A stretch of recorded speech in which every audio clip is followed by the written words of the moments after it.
Hi plant people, good day and welcome back to our channel, Merjan's Garden. So today guys ay ang aga pa dito, siguro mga ano pa lang, magsi 7, yan 7 AM. And bibigyan ko kayo ng update dito sa mga succulents. Yan, ito guys yung extension na ginawa ko. Yan o. Ayan, ganito yung itsura nila guys. At sobrang init talaga yung natatanggap nila dito sa area na to. At yun yung greenhouse natin. Ayan. Ayan sila. So, kagabi, nagdilig ako sa kanila, pero spray lang yun, guys.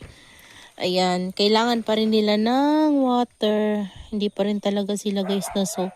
So, didiligan ko sila mamaya-maya after nating mag-video. So, sa ngayon ay bibigyan ko muna kayo ng update sa kanila kung kumusta na ba sila. Ayan. Yung mga flower stock nila, guys, ay tinatanggal ko talaga. Kasi ayokong ma-stress yung mother plant. Kasi yung energy ng plant at nutrients ay napupunta sa flower stalk.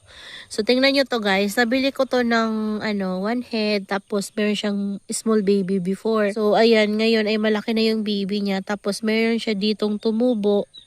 Ayan. Tapos, meron na naman siyang tumutubo dyan guys. Oh, ilang piraso ba yan? 4. Ayan o, 4 siya. Ayan o, si baby's finger. Ayan, sobrang tuyo nila guys. Grabe kasi yung init dito. Tingnan nyo tong Mendoza ko. Oh. Bumabawi na siya ulit. Ito yung mga...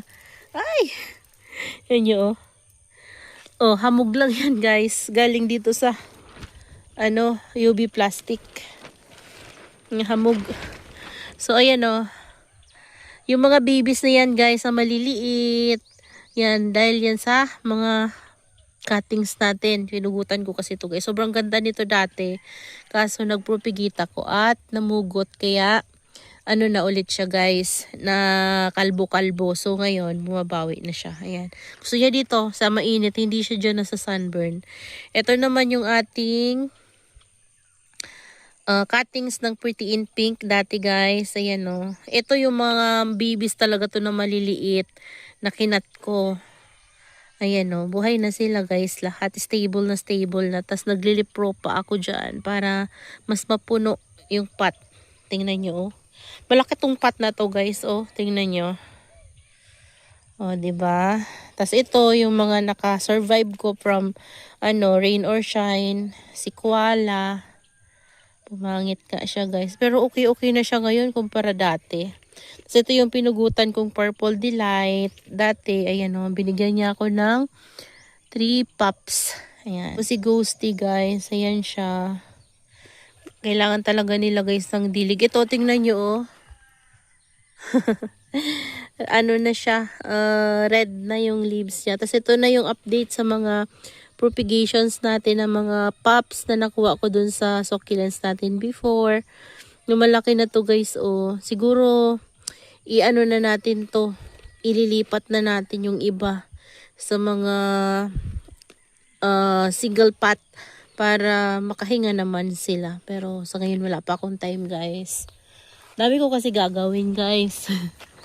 Kasi ito need na nitong itap cut. Ayan. Kailangan na talaga niyang itap cut. Freebie lang ito sa akin dati guys. At sobrang tagal na. Sobrang tangkad na niya oh. Ito mga leaf propagation lang to na nilagay ko dito. Ayan, kumapal na. Tapos may West Rainbow pa ako dyan guys. Oh. Clam to dati nabili ko pero hindi talaga tumatagal si West Rainbow dito sa area ko guys. Ayan tingnan nyo. Nasa sunburn na pala to guys. Oh. Grabe kasi yung init. Oh. Yan yung mga babies ng ating kinat. Yan, mga kinat ko yan guys na si Red Line. Ayan o.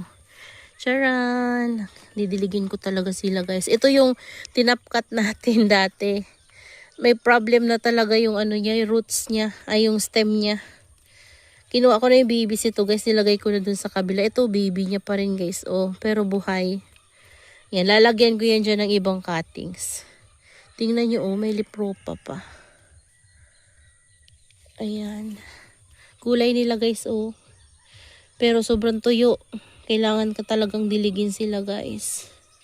Tapos ito yung update sa ating Thanos dito sa area niya guys. Grabe. Parang nagustuhan niya yung area na to guys kasi sobrang init nga. Pero naano naman yung leaves niya oh. Tingnan nyo. Pero ang ganda ng bumps. Tingnan nyo. Tapos yung color niya guys. Alam nyo yung ayan. Basta. Di ko ma-explain. Parang nagi-green-green to na ano ba? Yellow-green na ewan. Ayan oh. Ang ganda ng bumps niya. Ito yung isang puno guys oh. Yan yung isang puno. Tapos, tanggalin natin to. Yan, tapos yung ano, mayroon na siyang pops dyan. Tapos ito yung mga nabuhay ko dati galing sa flower stalk. Baby to guys, galing sa flower stalk. Ayan na siya. Ito yung kinatan ko ng Ellen. Grabe na guys, so dehydrated na siya. Kailangan na talagang diligin. Ayan. Tapos yung variegated natin na purple delight, yung mga ibang leaves na lagas na. Grabe kasi guys yung init talaga. Sa totoo lang. Sobra-sobra na yung init ngayon. Meron na nga nasa sunburn dito sa akin. Yung kanina pinakita ko sa inyo.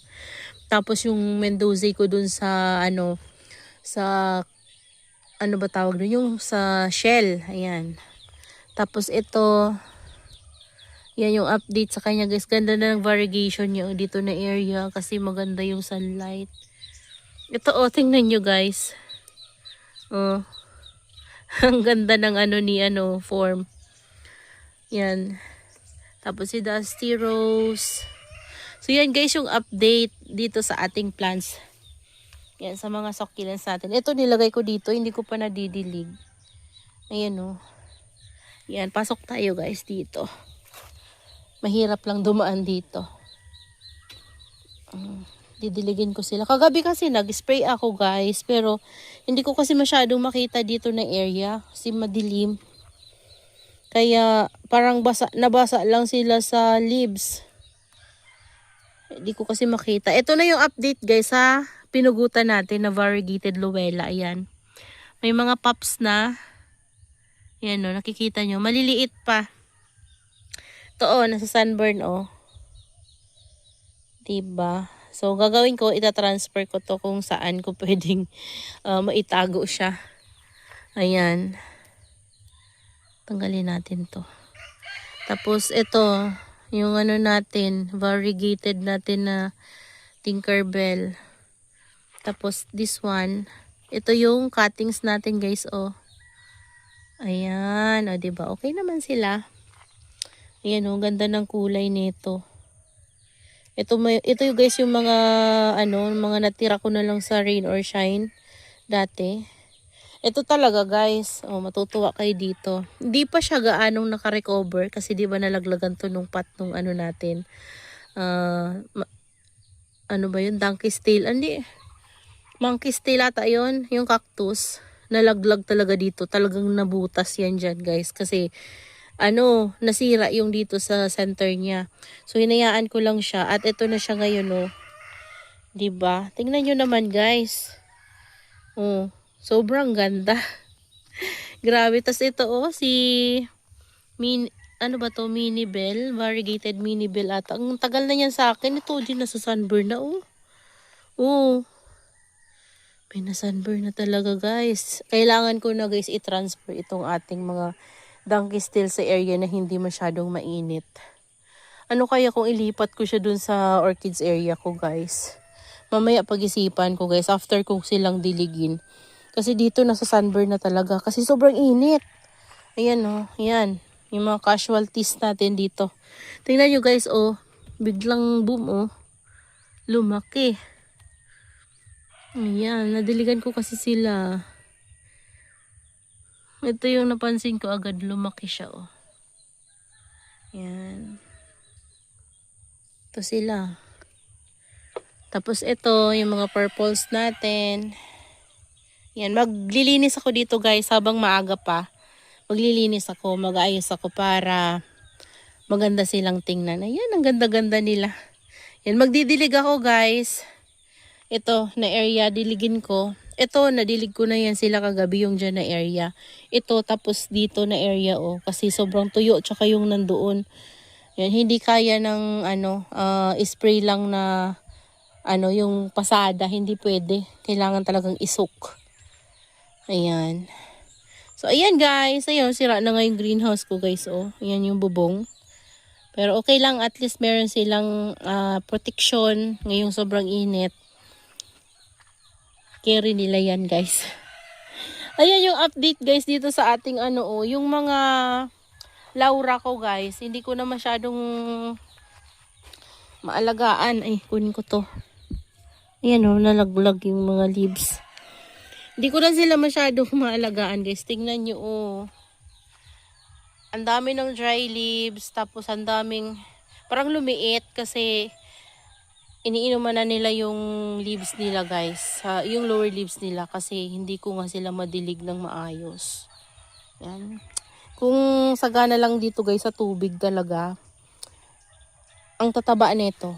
Ayan. Kasi kapag nakukulangan ng dilig talaga yung mga succulents natin guys, lumiliit sila kasi iniinuman nila yung lower leaves nila. So, kailangan talaga ng tamang pagdidilig kung gusto nyong mapalaki yung mga succulents nyo. Yan, kasi kapag nauhaw sila, nababawasan yung leaves nila guys. Oh, natanggal na yung lipropa. Ito yung mahirap kapag magtatanggal ka ng mga ganitong damo Minsan nasasama yung lipropa. Ayan mga cuttings propagation ko lang to guys. Ayan galing yan dun. 'Di ba? Ayan. Ito nga kung alaga lang to guys sa dilig. Na to, talagang yung growth nito sobrang maganda na. Kaso lang nakukulangan. Pero ito talaga gumanda na sila guys. Yan, si Choco Moonstone. Ito nga may flower na Tanggalin ko guys. Ayan. Tapos ito, dyan ko muna. Tanggalin ko yung leaves niya later. Ayan guys, yung update dito sa ating succulents dito sa labas. Kailangan kong maglinis pero ang hirap kasi nito guys. Sayang yung mga leaves nila. Grabe, sobrang kulubot na. Kulubot na guys. May lipro pa tayo dyan. Ito, malaki na siya. Ayan. So, yun lang guys. That's all for today's video. Yan, I hope you enjoy watching and see you on my next vlog. Happy gardening everyone. Sobrang nakakatawa talaga itong ating guys. Thanos. Sobrang ganda niya. Grabe. Ayan. Tingnan nyo, diba ang dami kong tatanggalin na dry leaves. Kaya ito yung ayaw ko na talaga na uuhaw ko sila guys kasi nababawasan sila ng leaves. So medyo lumiliit sila. Gusto ko talaga yung malaki sila. Ayan, kahit na hindi sila guys ma-stress. Okay lang basta pag tinignan nyo talagang chubby-chubby kasi nga sagana sila sa tubig. Ayan. Ito yung mga dating mga kinuha kong babies galing doon sa iba. Ayan. Yan na sila guys Dalawa. Sana yung isa niyan? Tatlo yan Alam ko tatlo yan. Nandiyan lang yun nakasiksik kung saan guys. Ayun yun yung isa. Ayan uhaw na din sila.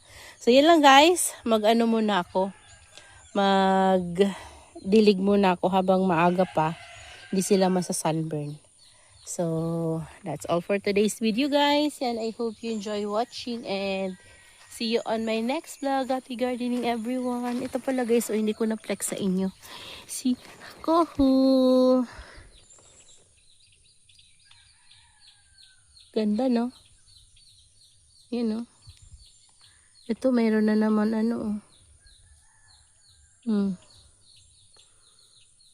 Ganda ng bar niya. Ito, tumataba na siya ulit guys Pero ang ganda na kasi maganda yung sunlight na natatanggap nila dito.